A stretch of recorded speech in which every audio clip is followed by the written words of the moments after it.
between $1,000 to $2,000 a year, because I'm going to manage the property.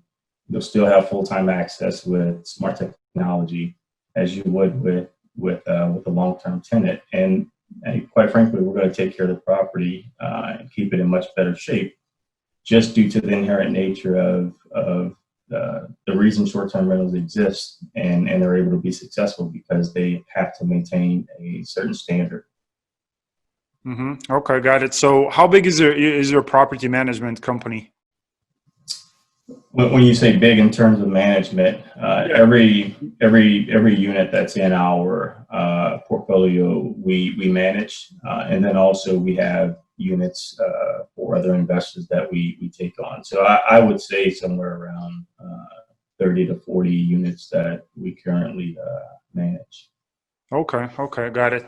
And I mean, is it, because when I look from a perspective of having an Airbnb business, like, I don't know, again, it's for the girls and boys who are looking to get involved into the business, because I've seen some photos like floating on the internet, and I know it's like it's just probably a few percent, but I think is it not too much? Like, is it turnover is not too big? Because I think when people come in and they just rent the place for 1-2 days, I just feel like they're gonna just trash the joint, you know? Like, so is that happening a lot, or you know, like?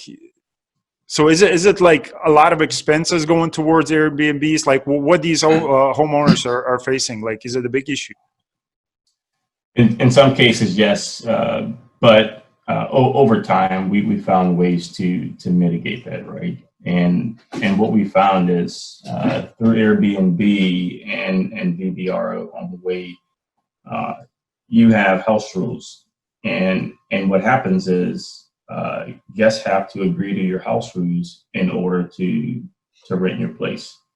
So those house rules, in a sense, become a binding contract. And if you look at it that way, then it changes the dynamics in terms of risk mitigation for things like that.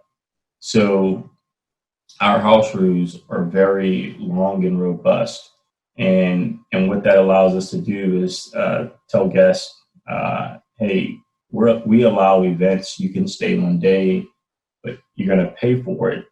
You're going to have a pretty expensive security deposit in order to host that event. And then, oh, by the way, if there are damages, we're just going to hold the security deposit and then file a claim against you.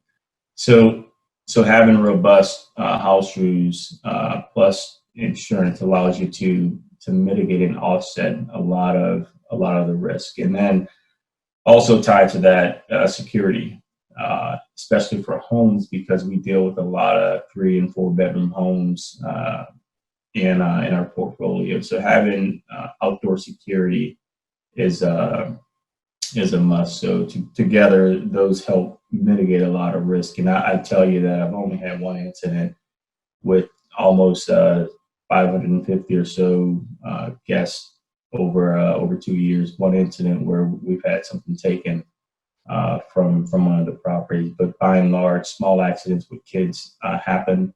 But everything else really gets back to understanding your operational cost. And to your question about some of those concerns, every host that's operating professional, in my opinion, should account for that in some capacity through their monthly expenses. Mm-hmm. And then we understand that gets you into your average daily cost. And if you're pricing right and not just pricing based on aggregated market data, then you can price nightly to account for some of those potential future expenses. And in a sense, what happens is you pass that cost on. So over time, as income's rolling in through your net profits, you've accounted for potential losses over time. And that's not a risk mitigation, but it's to say that, hey, I know some of these things are going to happen over time, but how do we best prepare ourselves to to mitigate that, not only through some of the things I've talked about with house rules, but also through charging guests, every guest that comes through for a future tournament. Okay. So, like, what's the process when it comes to your business? Like, how do you find these potential, clients for you, like that you can help and like manage these properties and just run the Airbnb for them? Like, how do you put the contracts in place? Like, how does it look like? And I mean, how do you screen maybe we start like, how do you find these people? Like, what's the process for that for you?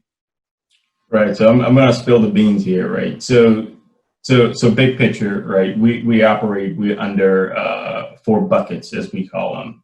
There's source, build, manage, and then it's either sell or lease. So in the source bucket, that's where we go into the acquisition phase of short-term rentals. Mm-hmm.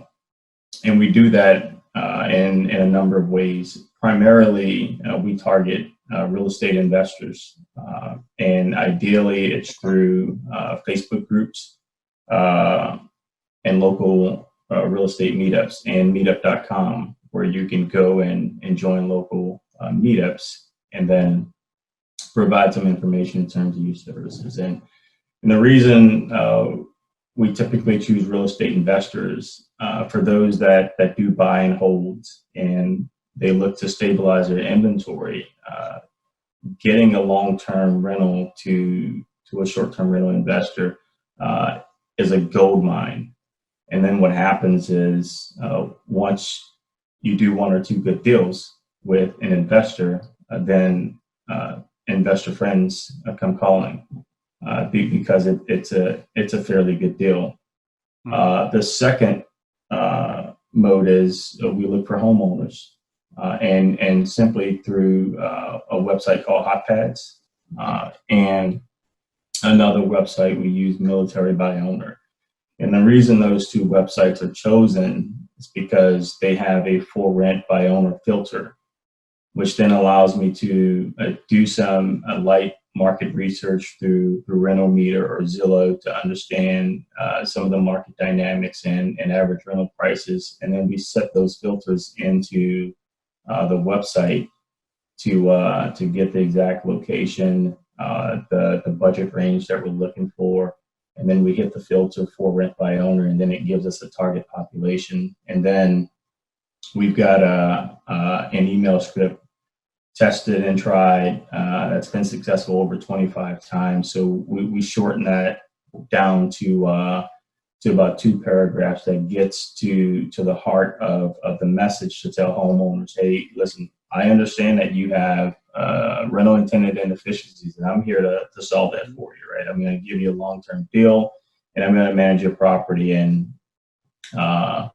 think about it and come on over. But in any event, 10 or so emails will go out, and then typically we'll get 3 to 4, sometimes 5 responses. And as that happens, as we see it, homeowners are then, in my football analogy, they're on the 10-yard line, and now we've just got to figure out a way to get them across the goal line, which then becomes an easy discussion to shore things up with. We got a short explainer video. It's about 2 minutes on my YouTube channel, and it thoroughly explains the process of what we do for homeowners. And then also I've got a follow-up email that goes out that talks about some of the frequently asked questions that homeowners typically have with respect to short-term rental business and my home, and how does that work for me over time.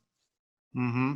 Yeah, I mean, I love that, by the way. I love it because, again, to have, like what you mentioned, 50 properties, 50, that you have 50 something, right?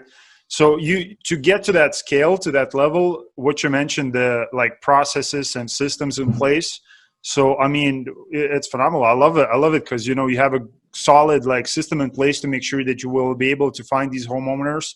Like, and I see definitely the side of getting it, the property on Airbnb rather than, leasing for 3, putting a lease contract for 3, 5, 6, whatever year, because I mean, you know, when you have people just like yourself, that means I don't have to manage my own properties anymore. Of course, I Right. don't know, like the way you structure the fees and how much it's probably, you know, on the contracts, depending on like a lot of variables.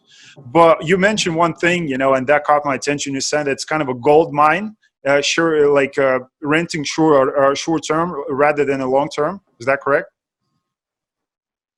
Oh, absolutely. It's a gold mine. It just, I Yeah. mean, from an investor standpoint, and I'm not sure if you manage real estate or not, but if I gave you in one hand and an opportunity to rent every 12 months to God knows who, and on the other hand, I give you an established company at this point with over 50 investments that's going to